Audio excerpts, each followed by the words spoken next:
Ladies and gentlemen, welcome to the content patch for the 20th of November 2012. My name is TotalBiscuit, bringing you around 20 minutes of gaming news and comments. Coming up in the show, ArmA 3 devs denied bail for spying charges in Greece, Black Ops 2 pre-order map removed from playlists, Square-Enix gives up online passes for Hitman contracts, Wii U first impressions roundup across the internet, and War of the Roses receives major content update.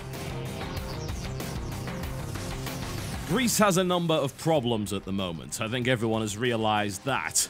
Renewed austerity measures, rise of the extreme right wing, and severe infiltration by game developers, it would seem. It's been over 2 months since a couple of developers from Bohemia Interactive, the developers of the ArmA series, were arrested on spying charges. This was after they had been allegedly capturing video and photos of a military installation, and were doing so in order to gather research for ArmA 3.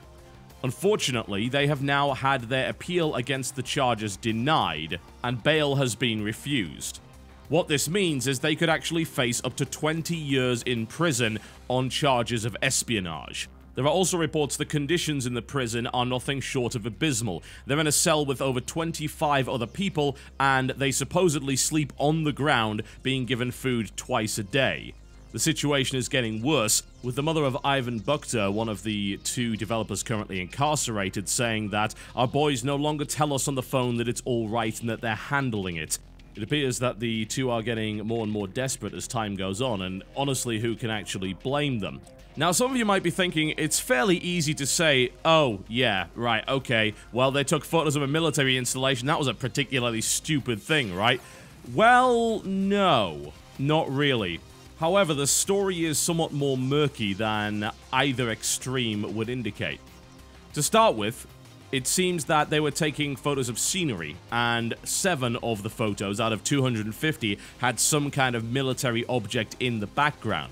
Now, in Greece, this is not exactly uncommon. There are military bases right next to civilian airports, for instance, so it's actually quite easy to accidentally capture that kind of footage. However, on the other side, it is very, very odd indeed that they would be taking photos for research purposes when ArmA 3 is actually almost done. That's the odd thing about it. ArmA 3 is scheduled to come out sometime early next year, and the community alpha is kicking off in December. This is not the kind of research that you conduct at this point in development. This is the stuff that you do before you even start with the real coding work. Now, you might say, well, this was over 2 months ago. Yes, but even then, the game was in a playable state. I played it more than 2 months ago. Significantly more than 2 months ago, in fact. So, this is very odd indeed. Also, it doesn't actually contain any real-life military installations. It's based on an island. I say based on an existing island. There are no accurately replicated military installations in the game, at least not based on actual real-life installations. Bohemia did issue a statement claiming that the 2 visited the island with the sole purpose of experiencing the island's beautiful surroundings. This is, of course, a little bit of a change from the initial claim that they were there for research purposes, but the whole story is very muddied indeed, and it's very difficult to determine what is fact and what is merely hearsay. I think what it is safe to say, however, is that nowhere in the world should anyone be subjected to those kind of conditions for taking photographs from public places. The Greek media continues to spin this into an absolutely absurd situation where they claim that the developers were performing espionage for Turkey, which is absolutely ridiculous. There were also claims that they supposedly had military-grade night vision equipment, which they clearly did not have. The actual case file indicates that they only had normally obtainable electronics with them. Quite frankly, this entire situation is ridiculous.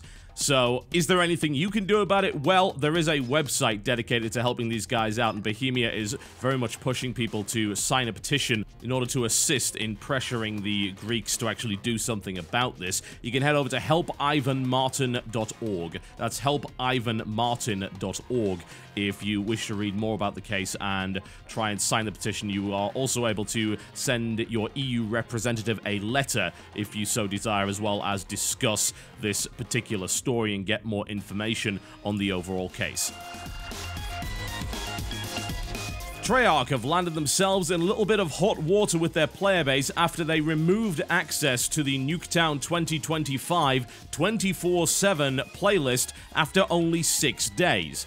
Those of you who don't know, there was a special playlist available simply to play a variety of game modes on the pre-order map Nuketown 2025, which was available to anyone that pre-purchased the game prior to its release. It is still possible to access the map in custom games, but it is no longer possible to earn any experience from it, and the custom game system within Black Ops 2 is not exactly great. Playlists allowed easy access to this particular map, and there were a great many games going on the PC version prior to it being removed. David Vonderhaar from Treyarch commented that the map will return for future special events, and it may be added to other playlists eventually. It's something they're talking over internally. However, what this essentially means is the map is dead. Since you cannot earn experience from it anymore, and it's very awkward to get a game going, it's very likely that the map will only be used for private games between friends as opposed to any kind of public matchmaking. This situation is a big pile of dumb. That would be my expert analysis of it. The reason that it's dumb is, in the first place, it shouldn't have been a pre-order bonus. The very notion that you split the player base from day one by releasing a very popular remake of a very popular map as a pre-order bonus is just stupid. Now, I was playing on Nuketown. I happened to have pre-purchased the game, so I played on that map, and there were a lot of games on that map. It was a very popular map indeed, one of the most popular. It helped that it had its own playlist. At the end of the day, Nuketown is a really dumb map. It is designed for dumb play, and those who just want a very easy blast 'em up. That's how I would describe it. There's very little strategy involved in that particular map at all. It's absurd. It's a ridiculous map. It's so small. One way or the other, though, it is very, very popular indeed. Now, what then happens is you've got the people that can play Nuketown and the people that can't play Nuketown. So, to start with, you're splitting that player base. You are removing access to a map from the overall player base and giving it to a smaller minority.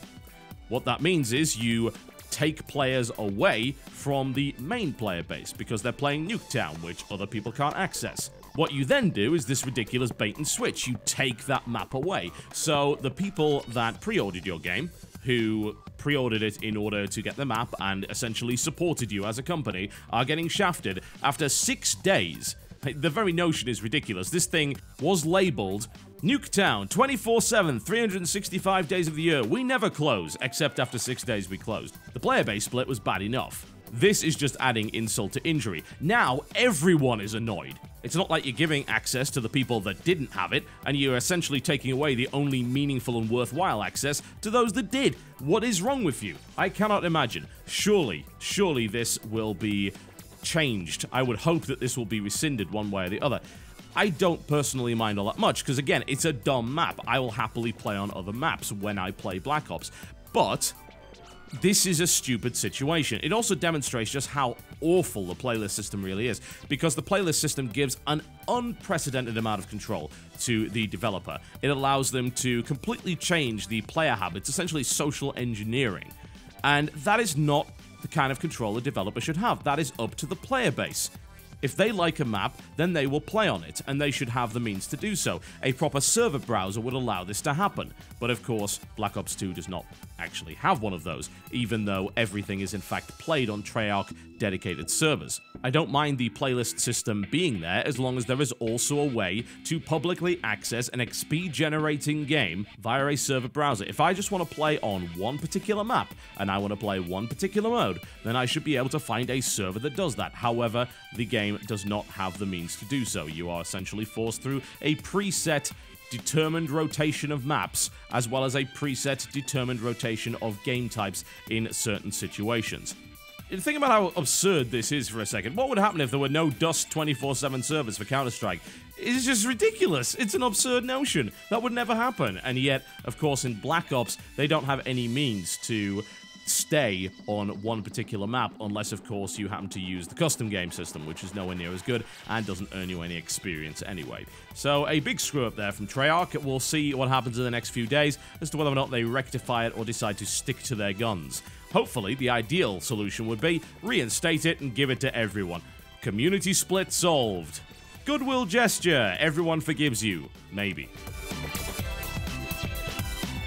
Square-Enix, the publisher of Hitman Absolution, has announced that the US version of this particular title will not, in fact, require an online pass.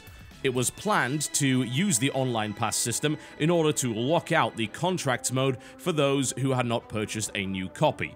This is, of course, a fairly common thing indeed, with the online pass system being used on many AAA titles in order to discourage used game sales. However, Square-Enix appear to have had second thoughts. Over on the Hitman Absolution blog, a representative from IO Interactive stated that we actually plan to have this mode accessible via a code in the game's box, but we really want to make it available to anybody that plays the game, so we want to take a new approach.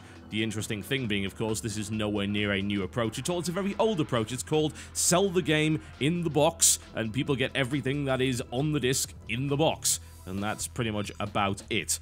If you happen to be in North America, the mode will automatically appear in the game menu. However, if you happen to be in another part of the world, do not fret. While it sounds like they're only restricting this to the US, it's not actually true. You just have to follow a slightly different system outside of the US in order to make this work. If you happen to be outside of the US, you can go to the Buy Contracts Pass option, which will take you to the store, and then you'll be able to download contracts free of charge. There are certainly a few ways of looking at this particular change, one being that Square-Enix and IO are looking to build goodwill after a set of mixed reviews were released on the 18th of November. This is a game that is causing an awful lot of debate and discussion.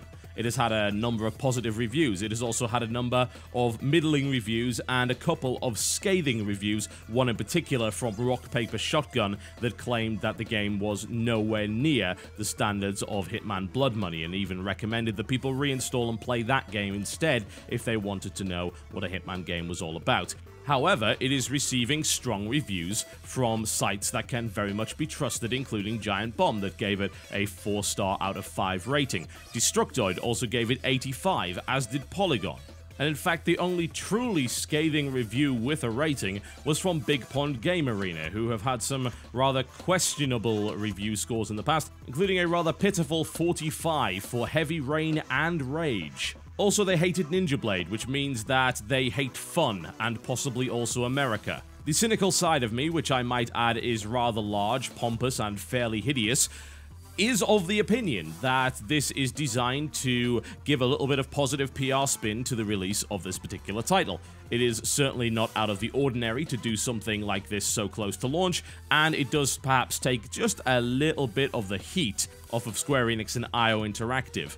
One could argue this is an obfuscation tactic, a distraction if you will, but one way or the other, we can safely say that it is beneficial to consumers. I personally don't have a huge problem with the online pass system, I never have. The used game scene, while very useful to consumers, is certainly not all that useful to developers and publishers, considering spiraling production costs, as well as the fact that retail stores flat out refuse to cooperate with the devs and publishers on the subject of a revenue split.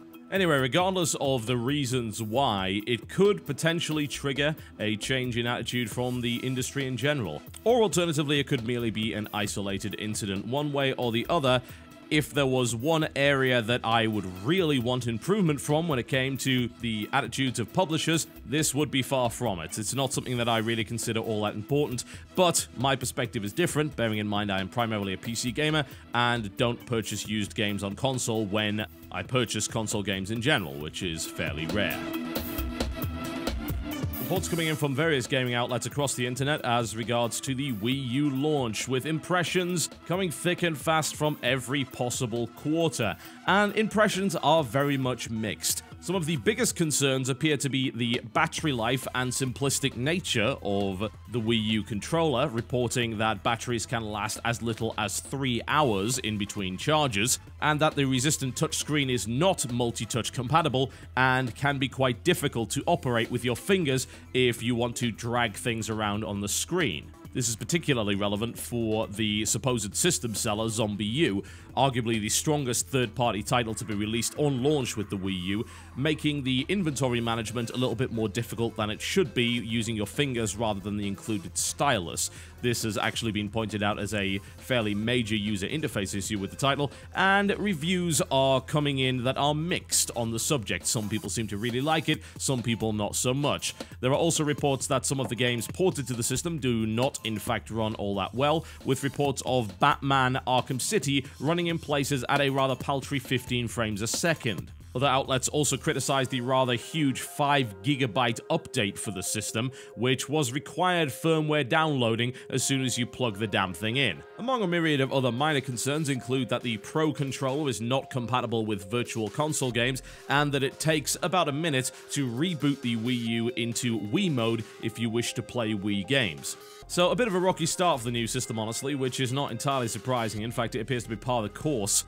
Consoles are getting more and more complicated, not to mention the fact that they seem to have to cater to many different whims on release, as opposed to, say, the Mega Drive, which basically needed you to be able to play video games. Now there were complaints with the Wii U about launch Netflix support, all sorts of online issues, store transfer, backwards compatibility, transfer of Virtual Console titles from your existing library, so on and so forth. It's incredibly complicated, crazy stuff. The thing which concerns me the most, aside from the obvious battery life problems of the controller, which is incredibly dumb. I don't know how that could have possibly got past them in QA, but the biggest issue, I think, is the fact that some of these ports are not really running as well as I would have hoped. Reports before the system came out indicated that this thing was marginally more powerful than the 360 and the PlayStation 3, which to me seemed like a very good thing indeed. They were talking about a lot of games running in 1080p.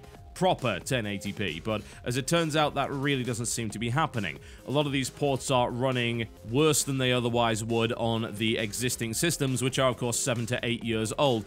Now, either it's because the system is just not powerful enough, not as powerful as we were led to believe, or the other thing could be that it's simply a case of not knowing how to properly code for the system yet. Both of these are a possibility, and the shaky ports on launch don't really do an awful lot to solidify confidence in me as a core gamer. If I wanted this to be my console of choice, whereby if there was a multi-platform console release, I would purchase it on the Wii U as opposed to the 360 or PlayStation 3, then I wanted to run better. I wanted to look better. This is a console released in 2012, not 2006. That said, I have yet to get a hold of mine, so honestly it remains to be seen, and I'll try and give you some impressions once I actually get mine. I believe it's supposed to be arriving in the next few days. One way or the other, this is a pretty rough start for the system, though it is apparently selling out across the board, so we'll see if this year period, whereby Nintendo hopefully have free reign on the subject of the so-called next generation, as to whether or not they'll be able to make good on that. And finally, the first in a long-awaited set of monthly updates has begun for War of the Roses. The first content pack for the game will be available on Wednesday and will feature 1 new helmet, 4 new visors, 7 new weapons, a new suit of heavy armor, and a brand new game mode, which is perhaps what people were looking forward to the most. The mode is called Pitched Battle, and this mode involves permadeath. You go down once and you are indeed out of the match, although the revival and execution mechanic is still present. The mode is being described as an open beta launch, and as such you should expect changes to be made. There will be a live stream demonstrating this new mode going on air at 6 PM GMT on November the 21st if you want to check that one out, and that's going to be at twitch.tv/Paradox Interactive. This new game mode may add some excitement to the game, certainly. This is probably the biggest issue that I had with War of the Roses. The fact of the matter is that game does not have enough modes to really keep it competitive with other titles, especially Chivalry Medieval Warfare, which appears to be outselling it, and also has 5 game modes available right out of the box. The addition of new weapons is of course welcome, as is the new suit of heavy armor. There wasn't exactly an awful lot of variety in the heavy category. There was one suit, basically the full suit of plate, and that was it in terms of both cosmetic and statistical choices that you had to make. This may very well be interesting, although I am a little concerned as to whether or not the permadeath mechanic will work out all that well. If that means having to wait until the end of the round, then I don't find that all that exciting. I don't really want to sit there and watch people hack away at each other. It's not all that entertaining. However, I suppose it depends really on the way that the rest of the mode is crafted. I certainly find permadeath, as it's called, to be rather interesting in Counter-Strike, but I have to wonder how long this mode will end up dragging on. Do they use the entire map? Surely they could not use the entire map in order to play this game mode in. Those maps are too large, and you would end up with a rather sparse army trying to find each other after the first few engagements occurred. Not so entertaining, and an awful lot of downtime. We'll see how they make that work, and if you want to engage in the pitched battle mode, you'll need to have a look on the server browser in order to locate that particular game mode. Okay, folks, that's me done for the day. Thank you very much for watching this content patch. A quick update on the t-shirt sale situation. We are selling a lot of these bloody things. We've been able to add the 3XL size. For those of you who requested it, you can check out my video on the subject of the All Fanboys Must Die limited edition t-shirt on the channel to find out more information. I'd also like to point out there is a rather substantial amount of Raiders content available on my Twitch channel. That was live streamed yesterday. Twitch.tv/TotalBiscuit. If you click the videos button, you will find 2 lengthy VODs from Raiders. This includes maximum level content, epic level difficulty stuff, and some rather awesome boss fights that you probably haven't seen before, including the Chimera from the trailer. You can go and check that out over at twitch.tv/TotalBiscuit, and there is also a sign-up link if you wish to play for free in the description of those videos. I'll see you next time.